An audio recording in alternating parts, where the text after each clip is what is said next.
Саламатсызбы, чөлкөмдөгү жана дүйнөдөгү орчундуу окуялар 11 каналынын жаңылыктар түмөгүндө айтып беребиз. Бишкектеги студиядан мен Айгерим Жаныкул.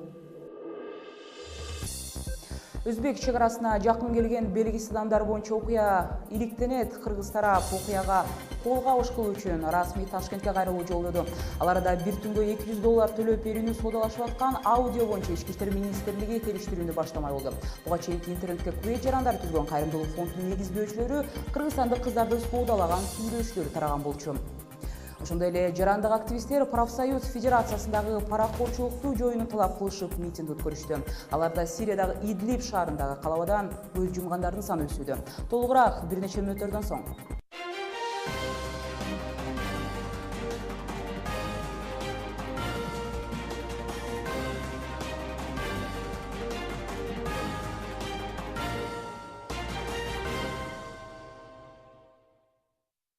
Кыргыз-өзбек чек-арасында жакын келген белгисиз адамдардын окуясы боюнча иликтөө иштери башталат. Чек-ара кызматы маалыматына караганда, Баткен областынын Кадамжай районундагы пионер лагерь жергесинде чек-арачылар эскертүү иретинде абага ок атышкандан кийин качып кеткендер өзбек жарандары болушу мүмкүн. Ким экенин такташ үчүн Өзбекстан менен Кыргызстандын чек-ара өкүлчүлүктөрү жолугушуу өткөрүш керек. Мурдагы келишилген кол коюлган келишимдерге ылайык эки тараптан тең токтомго ылайык чек-ара ведомстволордун жетекчилери тарабынан чек-ара өкүлдөрү дайындалган да. Ошолор экөө болжошуп жолугушуу өткөрүш керек. Ошондо жолугушуу болгондон кийин экөө биргелешип ишти алып барып, андан кийин гана жыйынтыгын айтат да. Кайсы тарап кызыктар болсо, ошол жак демилге көтөрөт да. Жолугушууну өткөрүү боюнча ошол тарап демилге көтөрөт. Эске салсам, окуя 31-майга караган түнү болгон. Мамлекеттик чек-арадан 10 чакты адам чек-арачылар токтотууга берилген буйрукту угушкан эмес. Эскертүү иретинде ок атылгандан соң белгисиз адамдар Өзбекстан тарапка жашынып кетишкен. Башка кабарлардан бүгүн 31-майда профсоюздар федерациясынын алдында 20га жакын жарандык активисттер митинг өткөрүштү. 11 каналына берген интервьюсунда акциянын уюштуруучусу Тимур Саралаев профсоюздун өзүндөгү кызматкерлерди мыйзамсыз жумуштан алынып жатканына нааразы экендигин билдирди. Карапайым эле профсоюздун мүчөлөрү катышып атат, назырлар келип атышат. Алардын талаптары азыркы учурдагы төраганы жоопкерчиликке тартуу.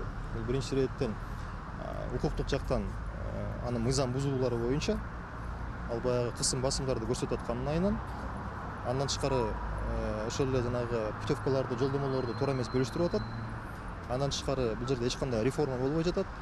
Профсоюз болбой эле бул башкача бир туристикалык фирмага айланып кетти. Ал эми профсоюз болчу сиздин, биздин жөнөкөй карапайым адамдардын укуктарын коргош керек эле.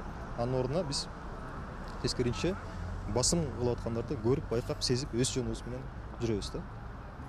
Ошондой эле митингге чыккандар эс алууга берилген арзан жолдомолор туура эмес бөлүштүрүлүп жатканына каршы профсоюздар федерациясынын ичиндеги паракорчулукту жоюуга убакыт келди дешет активисттер. Сиздер 11 каналында жаңылыктарды көрүп жатасыздар. Өлкөнүн ички иштер министрлиги интернетте Табарак кайрымдуулук фондунун сойкуканадан бир түнгө $200 кыз соодалашып жаткандыгы жөнүндө аудиону жана анын интим видеосун териштирмекчи. Маалыматка ылайык аталган тасма боюнча ички иштер министрлигинин алдындагы адеп ахлак жана адам сатуу боюнча башкармалык учурда териштирип жатат. 30-майда тараган аудиодо кызды алып кетсе, айына $500-600 маянасы бар жумушка киргизери тууралуу сөз болгон. Күбөй жарандар түзгөн кайрымдуулук фондунун негиздөөчүлөрү кыргызстандык кыздар бир түнгө убактылуу нике кыюу тууралуу сүйлөшкөн. Ошондой эле интимдик видеолор дагы тиркелген эле. Дүйнөлүк жаңылыктарга да кайрылабыз. Сирияда козголоңчулардын колунда калган Идлиб шаарында ок атышуулардан 14 адам өлгөнү кабарланат. Авиа соккуларга кабылган дагы жүздөгөн адам жаракат алышты. Укук коргоочулар маалыматына ылайык ооруканага түшкөн бомбанын айынан ондогон адам көз жумган. 10-майда дагы Сириянын Идлиб провинциясында абадан урулган соккудан 10 киши абыт болгондугу маалым. Британияда жайгашкан Сириядагы адам укуктарын байкоо уюму кабарлашынча, абыт болгондордун арасында козголоңчулардын командири дагы бар экендиги айтылат. Түркияга жакын Идлиб провинциясын Аль-Каидага байланышы бар Ан-Нусра фонду жана Ахрар Аль-Шам деп аталган жихаддык топтор көзөмөлдөйт. 11 каналынан алыстабай туруңуз, биз маалымдай турчу дагы бул кабарлар бар. Казакстан президенти терроризм менен күрөшүүнү тапшырды. Бул үчүн казак коомчулугу четте карап турбай, диний көз караштагы түшүнүктүү кеңейтүүсү керек дейт казак президенти. Карызын төлөй албай жаткандардын арманы жогорку пайыз менен насыя бергендердин көйгөйүн ким чечет? Улуттук банктын бул жааттагы аткарып жаткан иштерин 11 каналында талкуулайбыз. Ошондой эле Перудагы кол сабуудан жаракат алган кыргызстандык машыктыруучу ооруканадан чыгарылаары маалым болду. Атышуудан жарадар болгон Федотов алып жүргөн курал мыйзамдуубу же жокпу? Бир нече мүнөттөрдөн соң билесиз. Борбор Азия жаңылыктарынан Казакстан президенти Нурсултан Назарбаев Астанада өткөн динге арналган жыйында терроризмге карата идеологиялык негиз берүүгө чакырды. Тенгри Ньюстун маалыматына ылайык, казак лидери терроризм эл аралык коопсуздук түшүнүгүн өзгөрткөнү, жалпыга маалымдоо каражаттары, ошол эле саясаттануучулар жана дин аалымдарынын жардамы менен дүйнөгө коркунуч жараткан түшүнүккө каршы туруу аракети айтылат. Эске салсак, Бириккен Улуттар Уюму буга чейин терроризм жана экстремизм менен күрөшүү үчүн дүйнөлүк желе түзүүнү дагы сунуштаган болчу. Эми теманы кайрадан Кыргызстанга бурсам, Улуттук банк Кыргызстандын каржы кредиттик саясатын өзгөртүүнү талап кылгандардын арыздары боюнча комиссия түзмөй болду. Мындай чара өткөн жумада Америка Кошмо Штаттын элчилигинин алдында өткөн насыя алуучулардын укугун коргоо кыймылынын митингинен соң кабыл алынды. Алар валюталык башкаруу режимин киргизсек, биздеги банктардын насыялардын үстөк пайызы ылдый болмок дешүүдө. Насыя алгандардын арыз муңу, банктардын кымбат насыялары туурасында кийинки материал. Насыя алып, аны төлөй албай калган 200-гө жакын аймактардан келгендер 26 майда Америка элчилигинин алдында митингге чыкканы маалым. Арызданып жаткандардын айтымында карыздардын айынан барган сайын карапайым эл сазга батып, жакырланууда. Эми ошону көп делемес. Эми мен жана кызымкын 1 жыл төлөбөгөндөн кийин, мен төлөп берейин деп неме кылгандан кийин остаткасы бир 50 000 экен. Ошону 5% кылып берген деп да сурандым.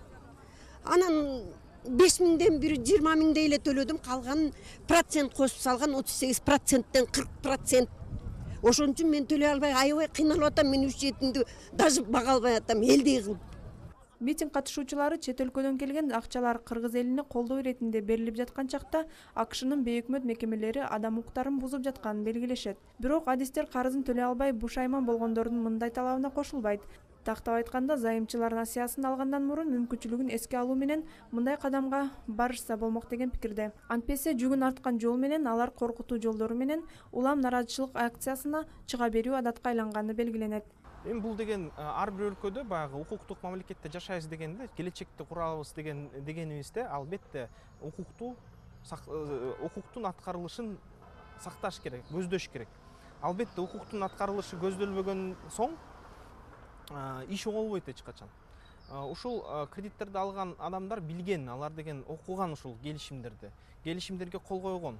Кол койгондон кийин алардын эрки бар болчу кол койбогону. Алар деген ломбардтан барып акча алат эле, туугандардан жыйнайт эле, кашка жерден ала алат эле да. Ал микрокредиттик компаниядан алгандан кийин, ошол келишимге кол койгондон кийин, демек ушул бул бүт келишимде эмне жазылса, ошол боюнча жашаш керек. Анткени биздин жарандык кодекс боюнча бул деген келишимдин күчү деген түшүнүк бар. Улуттук банк укук коргоо адистеринен турган атайын комиссия түзүп маселени карамай болду. Улуттук банктын өкүлү Раушан Сейткасымованын айтымында, микрокредиттик компанияларда ачык сүйлөшүүлөргө барышы керек. Мисалы, жашоодо ар кандай кырдаалдар бар. Кээ бир кезде адам ооруп калабы, анан кийин жанагындай стихийный природный катаклизмалар болобу. Ошондой көйгөйлөргө учураганда барып эле ачык эле качпай банкка айтыш керек да, көйгөйүңүздүчү. Анан банк сиз менен сүйлөшүп бир келишимге келиши мүмкүн. Анан бир жол таап берет да ошол көйгөйдү чечкенге. Же кредиттин мөөнөтүн узартабы, же пайыздын ченин төмөндөтөбү, же графикти кайрадан башка график жасап береби сизге ыңгайлуу. Ошондой сүйлөшүүлөр болуш керек. Анткени менен митингчилер өз талаптарын ишке ашмайын нараазычылык акциясын уланта беришетин айтышууда. Ал эми Улуттук банк түзүлгөн аймактык комиссия менен биргеликте көйгөйдү чечүүнүн жолун табаарын убадалап жатат. Гүлүм Эркинбек кызы, Александр Ногов, 11 каналы.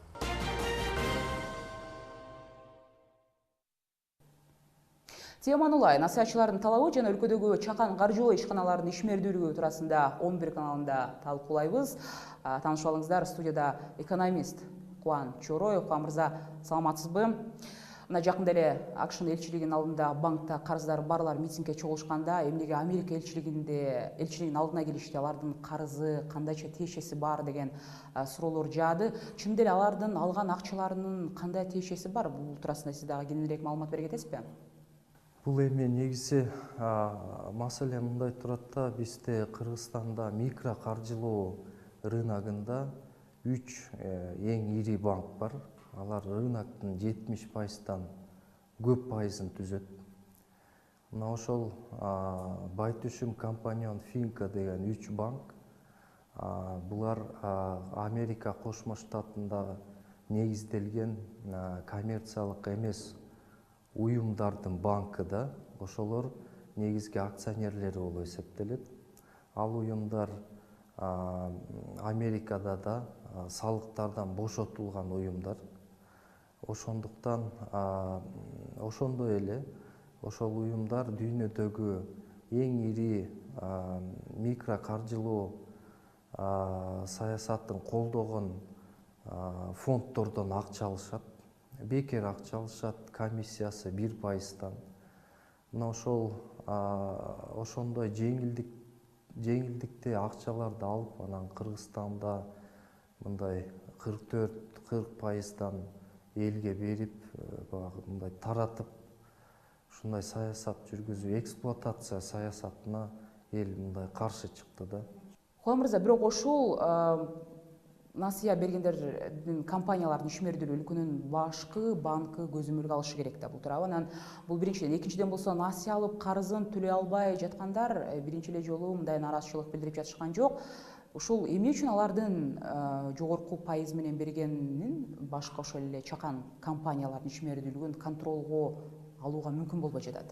Бул дагы өтө чоң суроо да, эмне үчүн Улуттук банк ошондой жагдайларды көзөмөлдөйт.